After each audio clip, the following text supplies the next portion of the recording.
Captain Lee Deho sat in his chair on the bridge of the cargo ship Aegis Dawn. The ship was old but reliable, just like most human vessels in the galaxy. For 20 years, Lee had been flying cargo runs between human colonies and alien worlds. It was honest work, even if other species looked down on humans as simple traders from a dangerous planet. The bridge was quiet except for the soft hum of the ship's engines. Park So-mi, the chief engineer, was checking power levels at her station. She was small but tough, with hands that could fix anything mechanical. Kim Tae-wook, the young communications officer, sat at his console monitoring space traffic. Dr. Yoon Ha-na was in the medical bay, reviewing supply lists for their next stop. These three had been with Lee for 5 years now. They were more than crew members. They were family. The rest of his 12-person crew felt the same way. Humans were like that. They formed bonds that other species found strange but useful. "Captain," Kim called out, his voice cutting through the bridge noise. "I'm getting something weird on the emergency channels." Lee turned his chair toward the communications station. "What kind of weird?" Kim pressed buttons on his console and static filled the bridge speakers. Through the noise, they could hear a voice speaking in the universal translator language. "This is Dawhari Research Station under attack. Need immediate Nexari ships please help." The message cut out, leaving only static behind. Lee felt his stomach tighten. The Velhari were one of the gentlest species in the galaxy. They looked like large dolphins but could breathe air and water. Most of their people worked as doctors and researchers. They had never hurt anyone. "Can you clean that up?" Lee asked. Kim worked at his station for several minutes. The message became clearer but was still broken up. "This is Dr. Zafani at Velhari Research Station Omega-7. We are under attack by Nexari warships. They are taking our people as slaves. Please send help immediately. Our location is..." Static covered the coordinates, but Kim managed to pull them out of the noise. Park So-mi looked up from her engineering station. "That's at the edge of the Kronos Nebula. 3 days from here. At maximum speed." Lee knew about the Nexari. They were a military species that believed in conquest and slavery. They looked like giant lizards and were known for being cruel to weaker races. The Galactic Federation had been fighting small wars with them for decades. "Get me Federation command." Lee ordered. Kim worked his console and soon had a connection to the nearest Federation base. Lee explained what they had heard. The response made his blood cold. "Captain Lee, we are aware of the situation. The Federation Council is meeting to discuss a response. The nearest military fleet is 3 days away from your current position. We advise all civilian ships to avoid the area." 3 days? Lee said, "Sir, these people are being attacked right now. They need help now." "I understand your concern, Captain, but this is a military matter. Stay clear of the combat zone. Federation command out." The connection ended. Lee stared at the blank communication screen. 3 days. By then, the Velhari would be dead or worse, slaves in Nexari ships. Park So-mi walked over to his chair. "Captain." "I know what you're thinking." "Do you?" Lee asked. "You're thinking we should go help them." Kim turned around at his station. "But we're just a cargo ship. We have some mining charges and a few small guns, but we're not a warship." Dr. Yoon Ha-na had come to the bridge during the conversation. "The Velhari saved my brother's life 2 years ago," she said quietly. "Their medical knowledge is amazing. They share it freely with everyone, including humans." Lee thought about the times he had met Velhari traders and researchers. They were always kind and helpful. They never looked down on humans like some other species did. When human colonies needed medical supplies, the Velhari always helped. "So-mi, how fast can we get there?" Lee asked. The engineer checked her tablet. "If I push the engines hard, maybe 2.5 days." "But Captain, we have no idea how many Nexari ships are there. It could be a whole fleet." "Tae-wook, can you get that message again?" Kim played the recording once more. This time, Lee heard something he had missed before. In the background, there were sounds of weapons fire and people screaming. Lee stood up and walked to the main view screen. Outside, stars moved slowly past as the ship traveled through space. Somewhere out there, innocent people were dying while politicians debated what to do. He turned to face his crew. I'm not going to leave them to die while the Federation holds meetings. Park Somi nodded. What are your orders, Captain? Plot a course for the Velhari station, maximum speed. Kim hesitated. Captain, if we go there, we might not come back. The Nexari don't take prisoners from species they consider useful as slaves. Lee knew this was true. Humans were strong and could survive in harsh conditions. The Nexari would love to add humans to their slave markets. I know the risks, Lee said, but I also know we can't live with ourselves if we do nothing. Anyone who wants to leave the ship at the next station can do so. Dr. Yunhana was the first to speak. I'm with you, Captain. Park Somi crossed her arms. Those engines won't run themselves. I'm staying. Kim took a deep breath. Someone has to keep the communications working. Count me in. Over the next hour, Lee spoke with each member of his crew. Not one person wanted to leave. They all understood they might be flying to their deaths, but they also understood that some things were more important than safety. As the Aegis Dawn changed course toward the Kronos Nebula, Lee sat back down in his captain's chair. He thought about his wife back on Earth, and the message he would record for her in case they didn't make it back, but mostly, he thought about the Velhari who were counting on someone to help them. The Federation might have failed them, but humans had a saying, no one left behind. It was time to show the galaxy what that meant. The cargo ship Aegis Dawn accelerated toward the nebula, carrying 12 humans who had decided that doing the right thing was worth any risk. Behind them, space was empty and quiet. Ahead of them waited either glory or death. Lee didn't care which one it would be. He only cared that they were going. 2.5 days later, the Aegis Dawn dropped out of hyperspace at the edge of the Kronos Nebula. Captain Lee Deho stood on the bridge. Looking at the horror displayed on the main screen, the Velhari research station was a beautiful structure that looked like a giant crystal floating in space. At least it had been beautiful. Now it was broken and burning. Pieces of the station drifted in space like dead leaves. 3 Nexari destroyers surrounded the station like sharks around wounded prey. The ships were dark and angular, built for war and intimidation. Small shuttlecraft moved between the destroyers and what was left of the station. My God, whispered Dr. Yunhana, who had come to the bridge to see their destination, pilot officer. Jang Minho, who had been quiet during most of the journey, spoke up from his station. Captain, I'm reading life signs on the station, but they're fading fast. Kim Tae-wook worked frantically at his communications console. I'm picking up transmissions between the Nexari ships. They're loading prisoners onto transport shuttles. Lee watched one of the shuttles dock with a Nexari destroyer. Inside that shuttle were probably dozens of Velhari researchers who would spend the rest of their lives as slaves. Can you get a count on the Nexari ships? Lee asked. Kim scanned with the ship's sensors. 3 destroyers, Captain. Each one is 5 times bigger than us and has enough firepower to turn us into space dust. Park Somi looked up from her engineering station. Captain, I can give you more power to the shields, but against those ships it won't matter much. We need a plan. Lee studied the tactical display. The Nexari ships were focused on the station and didn't seem to be watching for other ships.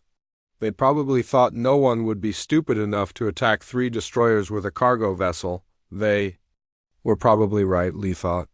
But sometimes stupid was the only option left. Somi, how many mining charges do we have in the cargo hold? The engineer checked her tablet. 47 heavy charges. Why? An idea was forming in Lee's mind. It was crazy and would probably get them all killed, but it might also save some Velhari lives. Can you rig those charges to explode on a timer? Park. Somi's eyes widened as she understood what he was thinking. Captain, Yes, I can do that. How much time do you need? Enough time for us to dock with the station, load survivors, and get clear. Jang Minho turned around at his pilot station. Captain, those Nexari ships will destroy us the moment we get close to the station. Not if we give them something else to worry about, Lee said. Somi, I need you to put those charges in emergency pods and program them to detonate near the Nexari ships. Create as much chaos as possible. Dr. Yunhan moved toward the door. I'll prepare the medical bay for wounded. If we're really doing this, we'll have injured people to treat. As his crew prepared for the desperate rescue attempt, Lee opened a ship-wide communication channel. This is the captain. In 5 minutes, we're going to try something that's never been done before. Attack 3 military destroyers with a cargo ship. Everyone who wants to can still leave in the escape pods. No one will think less of you. The response came back immediately from all stations. We're with you, Captain. Lee felt pride swell in his chest. This was why humans had survived on their harsh planet for thousands of years. When things got bad, they didn't run, they fought. Taewook, try to contact the station. Let them know we're coming. Kim worked his console and managed to establish a weak connection. A desperate voice came through the speakers. This is Dr. Zafani. Who is this? Dr. Zafani, this is Captain Lee of the Earthship Aegis Dawn. We're here to help. There was silence for a moment, then. Earthship? But you're so small. There are 3 Nexari destroyers here. We know, Lee said. Get your people ready to evacuate. We don't have much time. Captain Lee, I must tell you, we have critical medical research data here. Information that could save millions of lives across the galaxy. If the Nexari get it ... They won't, Lee promised. We'll get you and your data out. Park So-mi's voice came over the ship's intercom. Captain, charges are ready and loaded into pods. I can launch them on your command. Minho, take us in. Stay behind the station wreckage as much as possible. The Aegis Dawn moved forward, using pieces of the destroyed station as cover. For several minutes, the Nexari ships didn't notice them. They were too busy loading prisoners and looting the station. Then alarms began blaring on the Nexari ships as their sensors finally detected the approaching human vessel. Commander Vexstar stood on the bridge of his destroyer, staring at the tactical display in disbelief. What is that small ship doing? His weapons officer checked his instruments. It's a human cargo vessel, Commander, very lightly armed. Humans? Vexstar was interested now. Humans had a reputation as tough workers who could survive harsh conditions. They would sell well in the slave markets. Are they trying to rescue the Velhari? It appears so, sir. Vexstar laughed, showing his sharp lizard teeth. How noble of them and how stupid. Target their engines. I want them disabled, not destroyed. Live humans are worth more than dead ones. The Nexari destroyers began turning to face the small human ship. Their weapon systems powered up, ready to cripple the Aegis Dawn. That was when Park So-mi launched. The mining charges. The charges had been programmed to spread out and explode in a pattern around the Nexari ships. Each charge was designed to break apart asteroids, so they carried tremendous explosive power. The first explosions lit up space like new stars being born. The Nexari ships rocked under the impact, their shields flaring as they absorbed the energy. What was that? Commander Vexstar demanded as his ship shook. Mining charges, sir. The humans are using them as weapons. More explosions followed as the remaining charges detonated. The Nexari ships found themselves surrounded by a cloud of debris and energy that made it hard to see or target the small human vessel. Lee smiled grimly as he watched the enemy ships struggle to regain their composure. Minho, get us to that docking port. So-mi, all power to forward shields. The Aegis Dawn shot through the chaos like an arrow, heading straight for the damaged research station. Nexari weapons fire followed them, but the debris cloud made accurate targeting almost impossible. They reached the station and docked with a shuddering impact that shook the entire ship. Lee was already running toward the airlock before the docking. Tube had finished extending. Dr. Zafani was waiting on the other side with 23 other Velhari researchers. They looked like dolphins walking on 2 legs, with large dark eyes that showed their terror and hope. Captain Lee! Dr. Zafani held up a data storage device. The medical research is here. Everything we've learned about treating different species. Get everyone aboard quickly, Lee ordered. His crew was already helping the injured Velhari toward the medical bay. That was when Commander Vexstar realized he had been tricked. The mining charges had been a distraction to let the humans reach the station, but now he had them trapped. "All ships surround the station," he ordered. "They can't escape with our prizes." As the last Velhari boarded the Aegis Dawn, Kim's voice crackled over the intercom. "Captain, we have a problem. 2 more Nexari ships just dropped out of hyperspace. We're surrounded." Lee looked through the station's observation window and saw 5 Nexari destroyers forming a circle around them. There was no way out. He activated his communicator. "Taewook, send a message to Earth on the emergency channel. Tell them, package delivered, invoice due."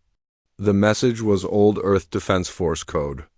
It meant the mission was complete, but payment was required. As the Nexari ships closed in and boarding shuttles launched toward the station, Lee wondered if anyone would understand what that payment should be.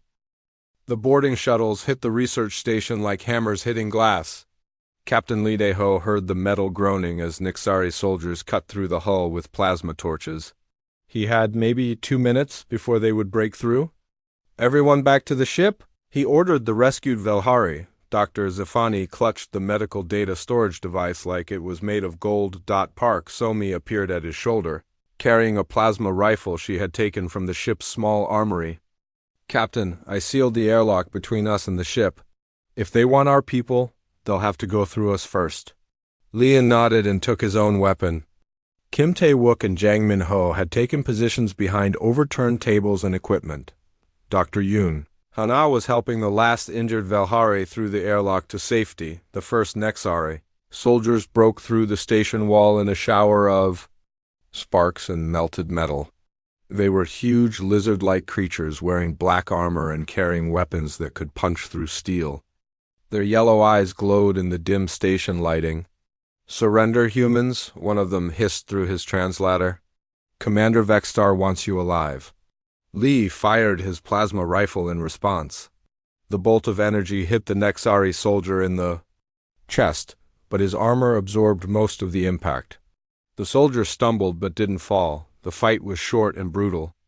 The humans had taken good positions and fought with desperate determination, but they were outnumbered 10 to 1. One by one, they were overwhelmed by Nexari soldiers using stun weapons. Lee was the last to fall, still firing his rifle even as stun bolts hit him from 3 directions.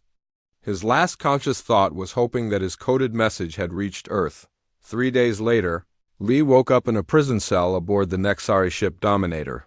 His head felt like someone had been hitting it with a hammer.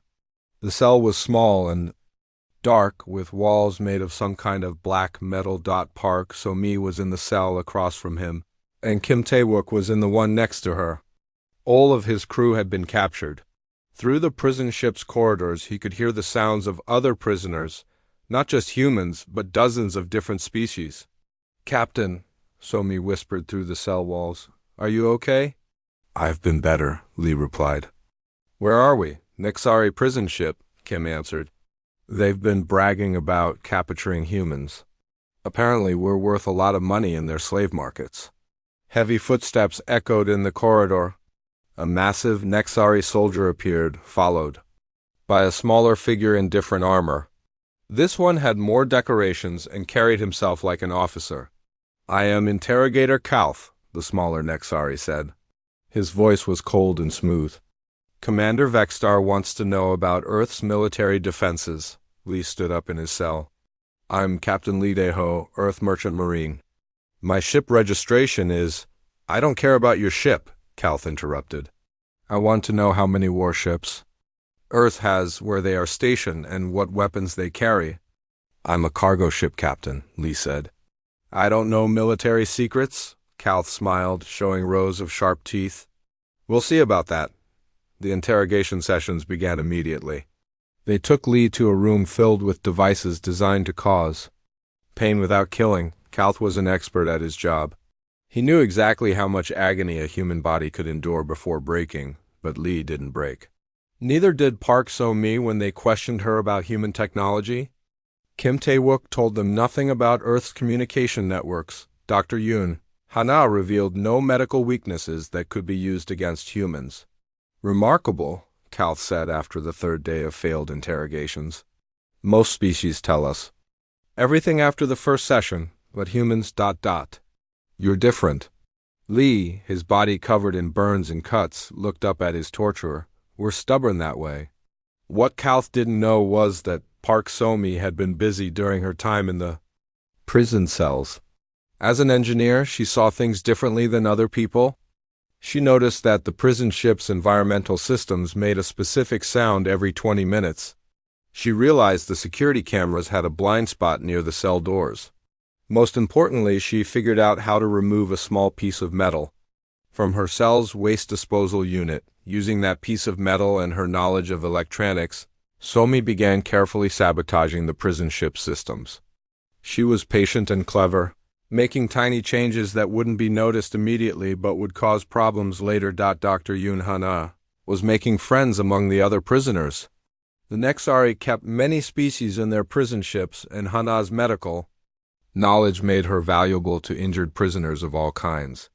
She treated a Vorton with a broken arm, helped a Keldari with an infection, and comforted a young Zephyrion who was scared and alone. Word spread through the prison ship that the human female was a healer. Prisoners began to look at all the humans with respect and hope. These strange beings from the planet called Earth were helping everyone, even when they had their own problems. Meanwhile, far away on Earth, Admiral Cho Byung-hun stood in the command center of the Earth Defense Force headquarters. In front of him was Kim Tae-wook's coded message. Package delivered, invoice due. Admiral Cho was an old soldier who had served in every major conflict involving humans for 30 years. He understood the code immediately. Captain Lee had saved whoever he went to save, but now Earth needed to pay the bill.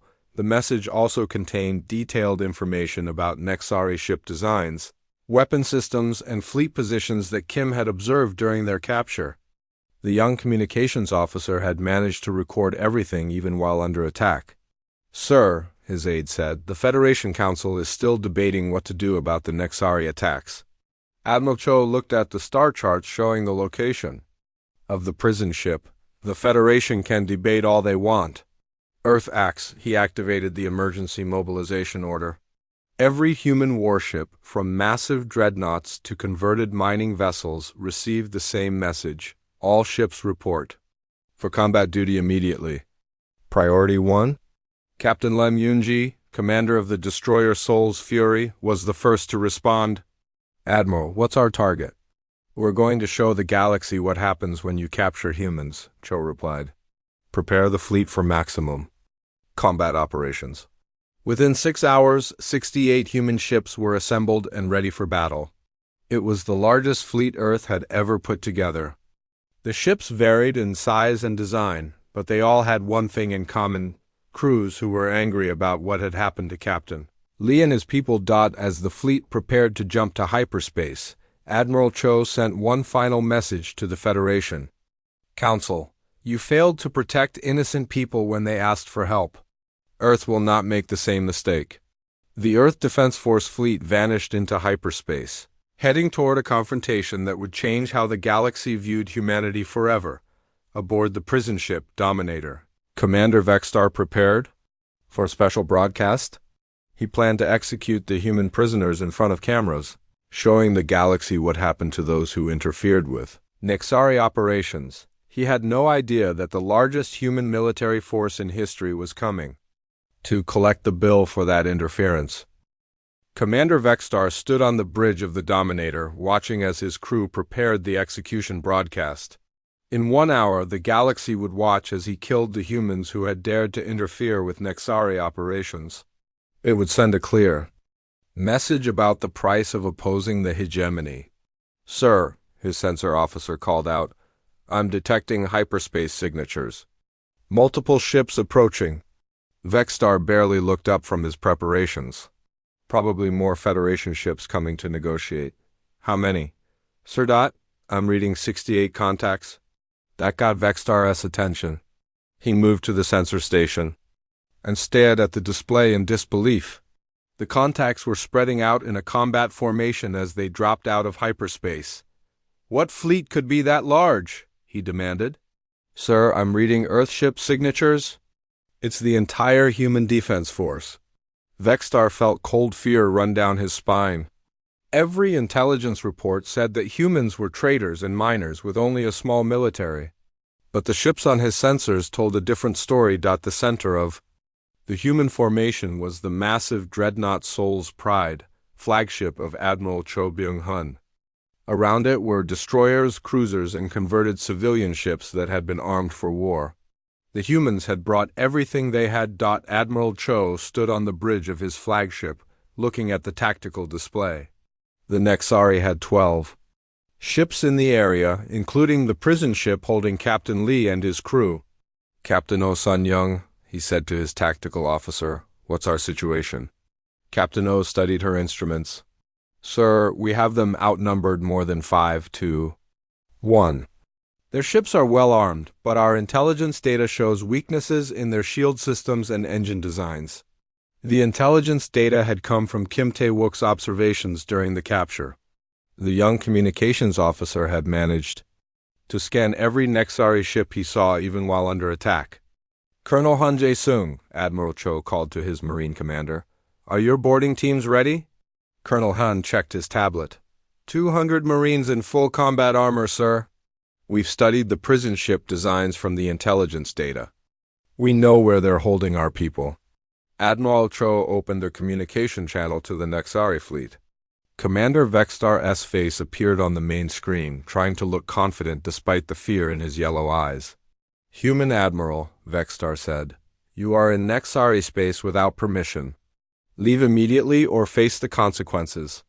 "Commander," Admiral Cho replied calmly, "you are holding 12 human citizens prisoner. Release them immediately and we will consider letting you leave alive." Vexstar laughed, but it sounded forced. "You think your small fleet can defeat the mighty Nexari?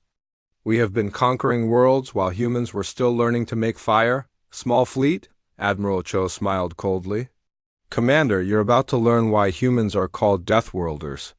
All ships attack pattern Delta. Show them what Earth Fury looks like." The human fleet moved like a swarm of angry insects. Instead of the careful formations other species used, the human ships darted and weaved through space, using tactics that seemed random but were actually carefully coordinated. The Seoul's Fury, commanded by Captain Lim Moon-ji, led a direct assault on the prison ship. Her destroyer was smaller than the Dominator, but it moved like a fighter craft, dodging Nexari weapons and firing precisely at weak points in the enemy ship's armor. "This is Captain Lim," she announced over the fleet communication channel. "Priority. Target is the prison ship. All other targets are secondary." 3 human ships suddenly broke from the main battle and accelerated directly toward a Nexari cruiser. At the last second, they separated, but one ship continued on a collision course. "Ramming speed," the captain of the human ship called out, just before his vessel smashed into the Nexari cruiser's engine section. Both ships exploded in a ball of fire, but the sacrifice allowed the other human ships to rescue the crews of several damaged vessels. "Commander." Vexstar watched in horror as his ships were overwhelmed by human tactics that made no sense. The humans didn't fight like civilized species. They fought like wild animals protecting their young. "They're not trying to capture our ships," his tactical officer reported. "They're trying to destroy us completely." "Sir," another officer called out, "we're receiving reports from all over the sector. Human ships are attacking every Nexari facility they can find. Mining stations, supply depots, even our recruitment centers." Vexstar realized too late that the humans hadn't just sent a rescue mission.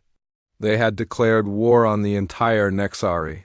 Hegemony, aboard the prison ship, Park So-mi felt the vibrations as weapons fire hit the hull. Her sabotage of the ship's systems was finally paying off. Power fluctuations caused cell doors to malfunction and several sections lost gravity control. "Now!" she shouted to the other prisoners. The revolt began immediately. Humans, Velhari, Vorten, and a dozen other species fought together against their Nexari guards. Dr. Yoon Hana led a group of injured prisoners toward the ship's medical bay, where they could treat wounds and find supplies. Captain Lee, despite his injuries from the interrogations, found himself leading a charge toward the ship's main computer core. If they could take control of the prison ship, they might be able to help the human fleet. The Nexari guards were tough and well-armed, but they weren't prepared for a coordinated rebellion by dozens of prisoners who had nothing left to lose. The humans fought with particular fury. Knowing their friends were coming to rescue them, Colonel Han's Marines cut through the prison, ship's hull like it was made of paper. Their powered armor was designed for boarding actions, and they moved through the ship with deadly efficiency. "This is Marine Team Alpha," Colonel Han reported. "We've reached the prison levels. Heavy resistance, but we're pushing through." "Team Beta here," another Marine called out. "Found the human prisoners. They've already started their own breakout. These people don't wait around to be rescued." Lee was fighting 3 Nexari guards when the Marines arrived. He looked up to see human soldiers in full combat armor cutting down his captors with precision weapon fire. "Captain Lee?" Colonel Han asked, removing his helmet. "That's me," Lee replied, breathing heavily from the fight. "Sir, Admiral Cho sends his regards. He said to tell you the bill has been paid in full." Through the prison ship's observation windows, Lee could see the battle raging outside. Nexari ships were exploding or fleeing as the human fleet systematically destroyed everything in sight. "My crew?" Lee asked. "All alive and accounted for, sir. Though I think your engineer broke half the systems on this ship." Lee smiled for the first time in days. "That sounds like so me." The battle lasted 6 hours. When it was over, the Nexari fleet was completely destroyed. Only 2 enemy ships escaped, and they fled into deep space carrying stories of human vengeance that would spread throughout the galaxy. The prison ship Dominator was captured intact, along with over 300 freed slaves from dozens of different species. The humans had not only rescued their own people, but had liberated everyone the Nexari had captured. As medical teams treated the rescued prisoners and engineers worked to repair the captured ships. Admiral Cho stood on his bridge looking at the tactical display. The Nexari threat in this sector was ended. "Sir," Captain Oh Sun-young reported, "we're receiving surrender offers from Nexari commanders throughout their territory. It seems word of our victory has spread quickly." Admiral Cho nodded. "Send them our terms?" "Complete surrender, release of all slaves, and reparations to every species they've harmed." "And if they refuse, sir?" The Admiral looked at the wreckage of the Nexari fleet drifting outside his ship. "Then we'll show them that this was just the beginning of what Earth can do." Captain Lee stood in the medical bay of his rescued ship, watching Dr. Yun Hana treat the last of the wounded prisoners. His own injuries were healing, but the memory of what had happened would stay with him forever. "Captain," Park Somi said, approaching with a tablet in her hands, "I've been analyzing the damage reports from the battle. And, sir, we didn't just win this fight. We showed the entire galaxy that humans don't abandon their own. Every species in Federation space is going to remember what happened here." Lee nodded, looking out at the human fleet that had traveled across the galaxy to save 12 cargo ship crew members. It was, he thought, the most human thing he had ever seen. The galaxy was about to learn a hard lesson about what happened when you threaten people under human protection. 3 months later, Captain Lee Daeho walked into the Federation Council chambers on the space station New Geneva. His left arm was now mechanical, replaced after the damage from Nexari interrogation, but he moved with the same confidence he had always carried. The great chamber was filled with representatives from hundreds of species. At the center sat High Chancellor Mordex, a tall being with blue skin and silver eyes who had led the Federation for 20 years. Ambassador Park Curry, Earth's representative, stood beside Lee as they approached the speaking platform. The chamber was unusually quiet. Everyone knew why the human captain was here. "Captain Lee," High Chancellor Mordex said, his voice echoing through the chamber, "the Federation Council wishes to formally thank you for your actions in rescuing the Velhari researchers." Lee stepped forward to the microphone. "With respect, Chancellor, I'm not here for thanks." A murmur ran through the assembled delegates. Species that had never paid much attention to humans were now watching every word carefully. "When the Velhari called for help, we asked the Federation for military assistance," Lee continued. "We were told the nearest fleet was 3 days away. We were told to wait for meetings and debates while innocent people died. High Chancellor Mordex shifted uncomfortably in his chair. Captain, the Federation must consider all diplomatic options before. We don't ask anymore. Lee interrupted, his voice carrying clearly through the chamber. When people need help, Earth acts. We don't wait for committees to decide if lives are worth saving. The chamber erupted in discussion as delegates whispered among themselves. Some species looked shocked at the humans' directness. Others nodded in agreement. Ambassador Park Curie stepped forward. The Federation must understand that humanity's relationship with this body has fundamentally changed.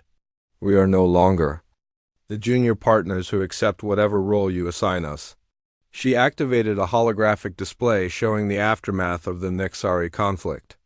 Images of freed slaves, destroyed enemy fleets, and surrendering Nexari commanders filled the air above. The delegates. In 72 hours, Park continued, humanity dismantled a military empire that had terrorized this region for decades. We did it because 12 of our people asked for help, and we don't abandon family. Dr. Zefani, the Vilhari researcher, who had been rescued, stood up in the observation gallery. If I may speak, Chancellor. High Chancellor Mordex nodded, and the aquatic being moved to a speaking platform designed for her species. The humans saved not just our lives, but medical research that will help millions across the galaxy, Dr. Zafani said. While the Federation debated, Captain Lee risked everything to protect strangers. This is the kind of leadership the galaxy needs. Admiral Cho Byung-hun, who had traveled from Earth for this session, stood up next. The Earth Defense Force has received over 300 requests for protection from species across the galaxy. Worlds that never trusted humans now ask us to defend them. And we will, Lee said simply. Every species that asks for our protection will receive it. Not because we want to rule the galaxy, but because protecting others is what humans do. The chamber fell silent. Everyone understood the implications. Humanity was offering to do what the Federation had often failed to do, provide immediate help to anyone who needed it. General Thexver, a Nexari military commander, approached the speaking platform under heavy guard. He had been captured during the surrender negotiations and was here to formally end the conflict. I speak for the Nexari hegemony, he said, his voice bitter but defeated. We surrender all territorial claims and agree to release every slave. In our territory, we will pay reparations to all species we have harmed. And the reason for this surrender? High Chancellor Mordex asked. General Thexver looked directly at Captain Lee. Because the humans showed us what real warriors look like. We conquered through fear and cruelty. They fight through loyalty and sacrifice. We cannot defeat that kind of enemy.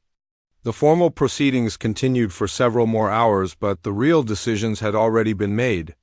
By the time the session ended, 17 species had requested Earth protection agreements. 4 others asked to join a new organization that Admiral Cho was forming the Mutual Defense Alliance. 2 weeks later, Captain Lee stood on the rebuilt bridge of the Aegis Dawn. His ship had been completely renovated with new weapons and shield systems, paid for by grateful Valhari who had turned their research station into a joint human-alien medical facility. Park. Somi walked over from her engineering station, smiling as she looked at the new equipment displays. Captain, we just received another distress call.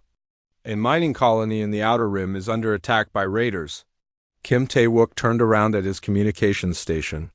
Sir, there are Federation ships closer than us, but the colony specifically requested human assistance. Dr. Johanna looked up from reviewing medical supplies. If we go, we won't be going alone this time. The Mutual Defense Alliance has 12 ships in that sector.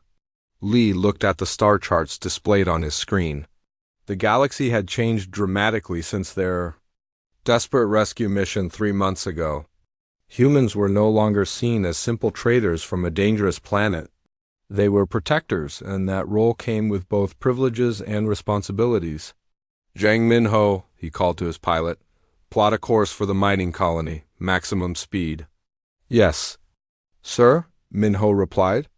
Estimated arrival time is 18 hours.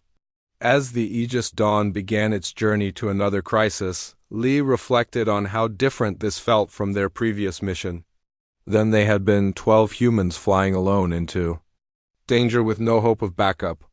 Now, they were part of a growing alliance of species who had learned to trust human determination. His communication console chimed with incoming messages from across human space.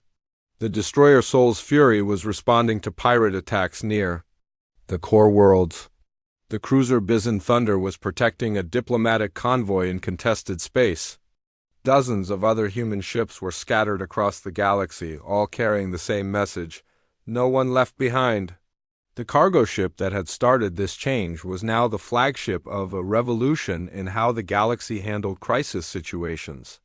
Instead of committees and debates, there were humans willing to risk everything for strangers.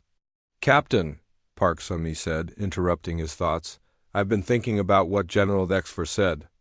About us being real warriors. What about it?" "I don't think we're warriors at all. Warriors fight to win battles.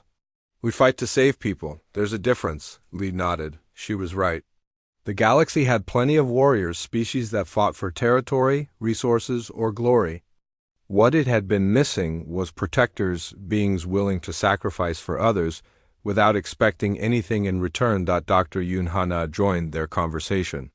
"The medical data we saved from the Valhari station has already led to treatments for 3 different diseases. The research we protected is saving lives across dozens of worlds. And the slaves we freed are returning to their home planets with stories about human kindness," Kim added from his station. "Earth's reputation is spreading faster than our ships can travel." Lee looked around his bridge at the crew that had started this galactic change. They were the same people who had volunteered for what seemed like a suicide mission. But their willingness to risk everything had somehow made them the most powerful force in the galaxy. "New contact on sensors," Kim announced. "It's a Valhari medical ship requesting permission to join our convoy." "Grant it," Lee said immediately. The Valhari had become humanity's closest allies, sharing their medical knowledge freely and often joining human rescue missions. As more ships joined their small fleet, Lee realized that this was how real change happened in the galaxy. Not through political debates or military conquest, but through simple acts of decency that inspired others to do better. The Aegis Dawn and its escort fleet jumped to hyperspace, heading toward another crisis where people needed help. Behind them, the galaxy was slowly learning a new lesson. When you called for help, humans would answer, and they would never stop coming. In the months and years that followed, the phrase, "package delivered, invoice due," became legendary across human space. It meant that no matter how dangerous the situation, no matter how hopeless things seemed, humanity would find a way to help. The galaxy had gained more than new protectors. It had gained hope that someone, somewhere, would always be willing to do the right thing, no matter what it cost. Captain Lee Daeho and his crew had proven that the smallest acts of courage could change everything. All it took was 12 humans who refused to abandon strangers in need. The cost of that SOS had been paid in full, and the galaxy was better for it.